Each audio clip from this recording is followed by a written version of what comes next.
Can anything actually penetrate the skin barrier? This is a deep dive into true penetration enhancers, friendly delivery systems, and the products that just pretend to be both. I got the question from a viewer on my topical collagen video. She asked, can you use DMSO to help collagen molecules penetrate the skin barrier? And honestly, it's one of the smartest questions I've been asked in a while, because logic makes sense. DMSO is a real penetration enhancer. Collagen can't get through the skin on its own. So, would combining them solve the problem? That question sent me down a rabbit hole, and those answer is way more interesting than a simple yes or no. So today, we're going deep on the question that sits at the heart of basically every serum, moisturizer, and delivery system on the market. Can anything actually penetrate the skin barrier? We're going to cover what true penetration enhancer actually are, why they're not in your moisturizer, what delivery systems like Liposomes and Nanoparticles actually do, and how to spot products that dress up basic hydration as something fancy and revolutionary. So let's get into it.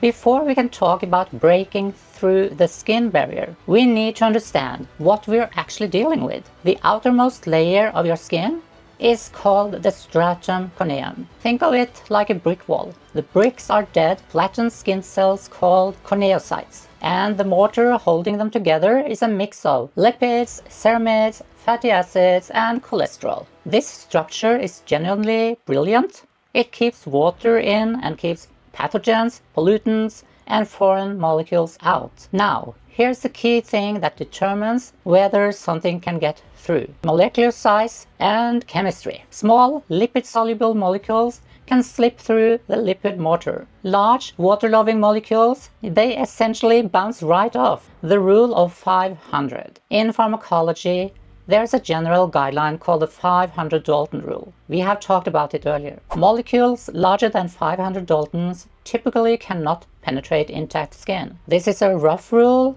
not an absolute law, but it's a useful benchmark. For reference, retinol is about 286 Daltons. It gets through. Vitamin C, ascorbic acid, is about 176 Daltons. It gets through, though it's tricky to formulate. Niacinamide is 122 Daltons. It gets through easily. And collagen, a single collagen molecule, is roughly 300,000 Daltons. It is not getting through. No way. Not with a cream, not with a serum, and as we'll see, not even with a penetration enhancer. So, let's talk about DMSO, dimethyl sulfoxide. This is a solvent derived from wood pulp processing, and it has a genuinely remarkable property. It can penetrate the skin barrier and in some cases carry other molecules with it. The FDA eventually approved it for one specific use: treating interstitial cystitis, a painful bladder condition where it's instilled directly into the bladder. So yes, DMSO is a real clinically used penetration enhancer. It's not pseudoscience, but here's why it's not in your moisturizer. It causes a strong and persistent garlic-like taste and smell, even when applied to the skin. It gets into the bloodstream and comes out through your breath. Because it enhances penetration so effectively, it also carries contaminants into the skin. Purity is critical. Using an impure DMSO product could deliver harmful substances into your bloodstream.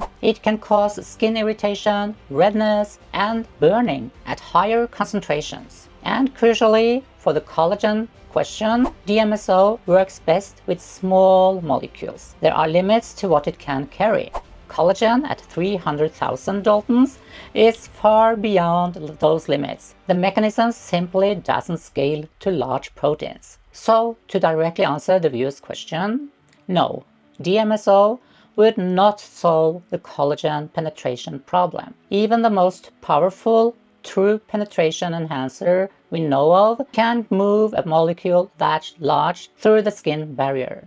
DMSO isn't alone. Pharmaceutical scientists have developed a number of chemical penetration enhancers that are used in transdermal drug delivery. Things like nicotine patches, hormone patches, and certain pain patches. Some of the most common include azon, lorocapram, highly effective at opening up the lipid mortar in the stratum corneum, oleic acid, a fatty acid that disrupts the lipid structure temporarily, terpenes like menthol, used in topical pain relief products, propylene glycol found in many cosmetic products, acts as a mild enhancer as well as a humectant. The key thing about all of these, they are used in pharmaceutical formulations with specific small molecule drugs. They are tools for drug delivery, not for getting proteins or large molecules through the skin. And they come with their own formulation challenges and safety considerations that cosmetic brands aren't navigating.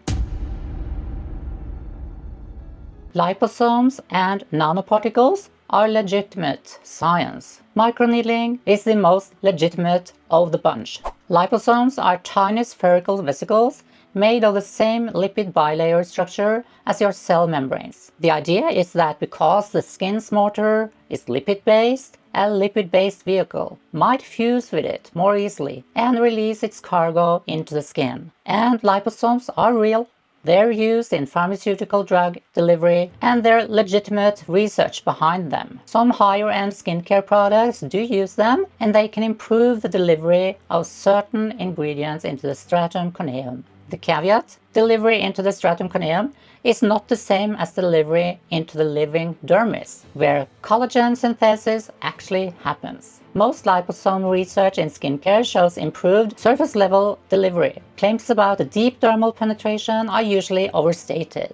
And for large molecules like collagen, still a no. Nanoparticles are particles engineered at the nanoscale. Between about 1 and 1000 nanometers, various types are being studied in skincare, like solid lipid nanoparticles, polymeric nanoparticles, gold nanoparticles. Some sunscreen formulation use zinc oxide nanoparticles. Science is promising in a research setting, but there are two things to keep in mind as a consumer. First, the regulatory landscape around nanoparticles in cosmetics varies widely. The safety data is still evolving.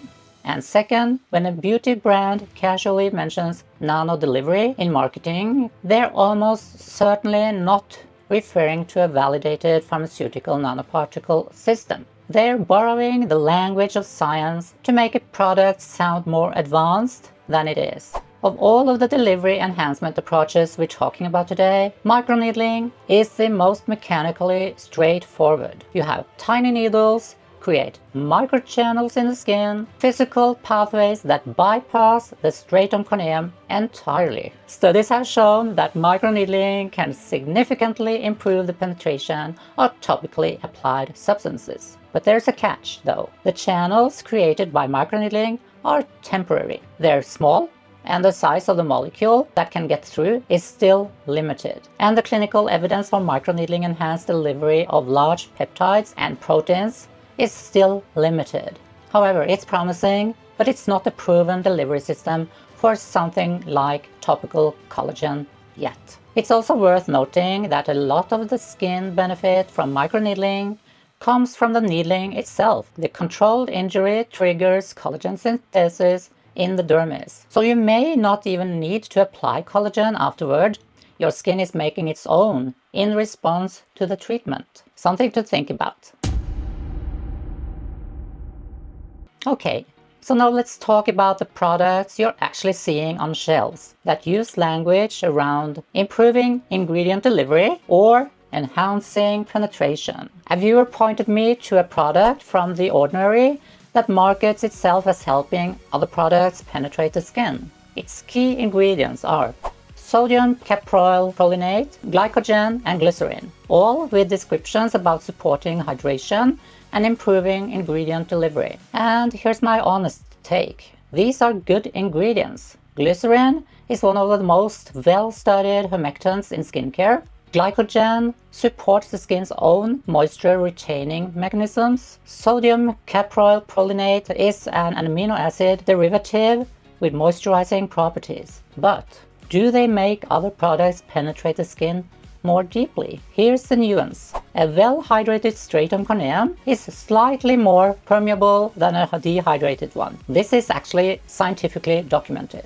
So technically, applying a hydrating product before your actives might allow marginally better surface level absorption of small molecules. But, and this is the part that matters, this is a modest, non-specific effect. It's not the same as a true chemical penetration enhancer. It is not going to get your collagen serum into your dermis. The claim that hydration improves the delivery of ingredients is technically defensible, but widely oversold as a concept.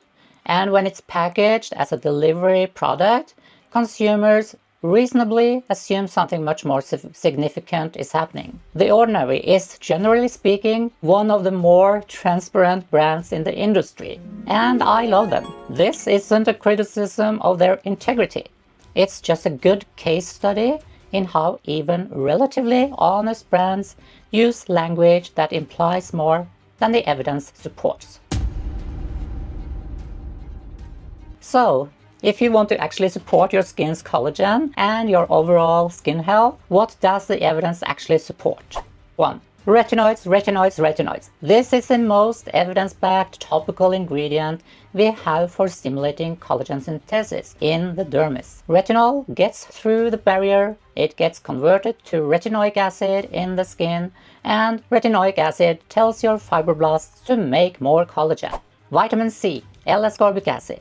At the right formulation and concentration, it does penetrate, and it's a cofactor in collagen synthesis. It also has antioxidant effects that protect existing collagen from degradation. Sunscreen.